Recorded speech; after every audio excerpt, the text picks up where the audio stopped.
4 number হচ্ছে ফাঁকা সময় কাজে লাগানো, অপেক্ষার সময়েও বই পড়া, জিকির করা বা রিভিশন করা। একটু খেয়াল করেন, আমাদের অনেকগুলি ফাঁকা টাইম থাকে। এই ফাঁকা টাইমগুলিকে আমরা কি করি? অযথা সময় নষ্ট করি। বেশিরভাগ কিন্তু আমরা মোবাইলে দিয়ে ফেলি।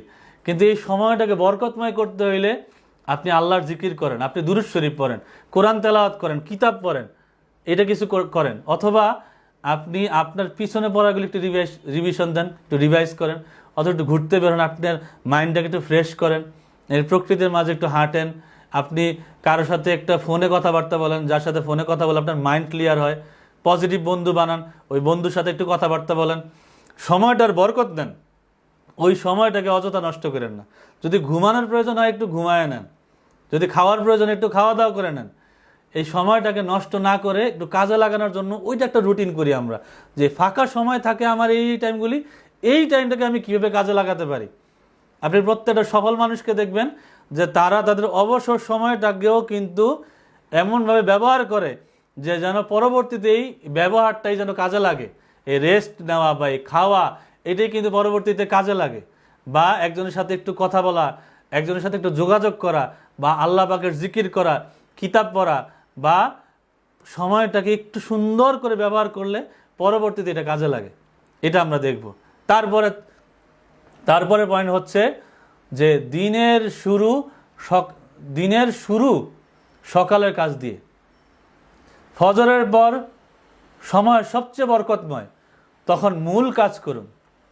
অনেকগুলি কাজ আমরা করি, কিন্তু সেই কাজটা শুরুই হয় আমাদের সকাল 9টা থেকে, 10টা থেকে, দুপুর থেকে। এটা বরকতময় সময় না। নবী পাক সাল্লাল্লাহু আলাইহি সাল্লামা ইরশাদ করেন যে আমার উম্মতের জন্য আল্লাহ পাক ফজরের সময় বরকত রেখেছেন। রিজিকের বন্দোবস্ত, রিজিকের ফয়সালা আল্লাহ ফজরের সময় রেখেছেন। একটু খেয়াল করেন বিষয়টা। আমাদের বরকতের সময় হচ্ছে ফজর। আপনি যদি তাহাজ্জুদের ওয়াক্তে উঠেন, ফজরের সময়টাকে কাজে লাগান। আপনি ওই সময়ে কাজ করে যেই বরকতটা পাবেন, সারা দিন রাত কাজ করে আপনি এই বরকতটা পাবেন না।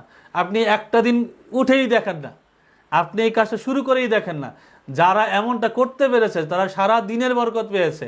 যারা ফজরের সময়টাকে কাজে লাগাতে পারেনি তারা কিন্তু ওই বরকতটা উঠাতে পারবে না। ঠান্ডা সময় থাকে, ব্রেন থাকে ফ্রেশ, ওই সময় আপনার কাজের যে আইডিয়া আসবে, ব্যাগটা পড়া পড়লে যেইভাবে আপনার ভিতরে এটা ঢুকবে, আপনার অন্তরে যেভাবে নকশা হবে, অন্য টাইমে কিন্তু এই পড়াটা নকশা হবে না, এই কাজে ওই বরকত আসবে না, ওই আইডিয়াটাও মাথার মধ্যে আসবে না। সুতরাং নবীজি যেই কথা বলেছেন যে আমার উম্মতের জন্য আল্লাহ পাক ফজরের সময় বরকত রেখেছেন, এই বরকতটা নেওয়ার জন্য দিনের প্রথম কাজ, ভ্যালুয়েবল কাজ, গুরুত্বপূর্ণ কাজটাকে আপনি ফজরের সময় করেন। ওই টাইমটাকে প্ল্যান গুছান। ওই টাইমের মধ্যে আপনি আপনার গুরুত্বপূর্ণ বই পড়েন, কোরআন তেলাওয়াত করেন, হেফজ করেন, হাদিস শরীফ মুখস্থ করেন।